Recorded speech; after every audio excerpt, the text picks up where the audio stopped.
14वां अध्याय गृहपति अवतार वर्णन। नंदीश्वर बोले, अब ब्राह्मण अपने घर में अपनी स्त्री से सब समाचार कह सुनाए। प्रारब्ध की प्रशंसा की। समय पर उसकी स्त्री गर्भवती हुई।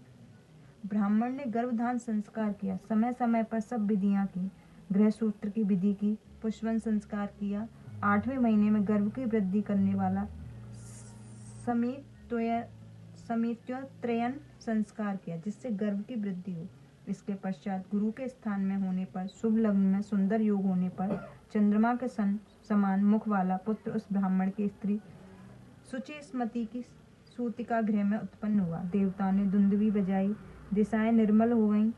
चारों नदियां तथा प्राणियों के मन निर्मल हो गए।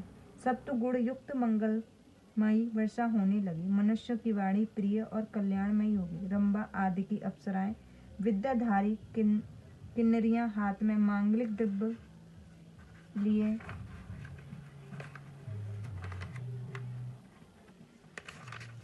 वहां आकर मांगलिक गीत गाने और नृत्य करने लगी। मरीचि, अति, पुलस्त्य, कृतु, अंगिरा, वशिष्ठ, कश्यप, अगस्त्य, विवांड, लोमस, लोमचरण, भारद्वाज, गौतम, भृगु, गालव, गर्ग, जातुकर्ण्य, पाराशर, आपस्तंभ, याज्ञवल्क्य, दक्ष, वाल्मीकि, मृदुगल, साततप, लिखित, शिलाद, शंख, जमदग्नि, सर्वत्र, मतंग, भरत, अंशुमान, व्यास, कात्यायन, कुत्स, शौनक, ऋषि भृग, दुर्वासा, शुचि, नारद, तुम्बरु, उत्तंक, वामदेव, देवल, हारित, विश्वामित्र और भार्गव पुत्रों सहित मृक, अंडु, पर्वत, दारुक, धौम्य, उपमन्यु, वत्स आदि मुनि वहां सी मुनि कन्याएं उस पुत्र की शांति के लिए विश्वानर के आश्रम आईं। बृहस्पति सहित ब्रह्मा तथा विष्णु, नंदी और भृगि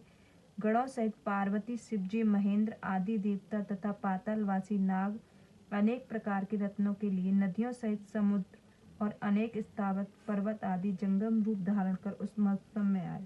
बिना समय के भी चांदनी सी हो गई। ब्रह्मा जी के बालक का जातक कर्म संस्कार किया। श्रुतियों के विचार का अनेक रूप उसका गृहपति नाम रखा। उसकी रक्षा का उपाय किया। बहुत सा आशीर्वाद दिया। शिव आदि देवता अपने वाहनों पर चढ़कर अपने धाम को गए।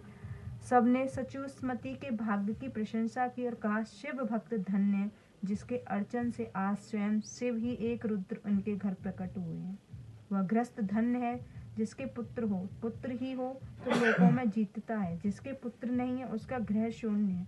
अपुत्र का तप खंडित है।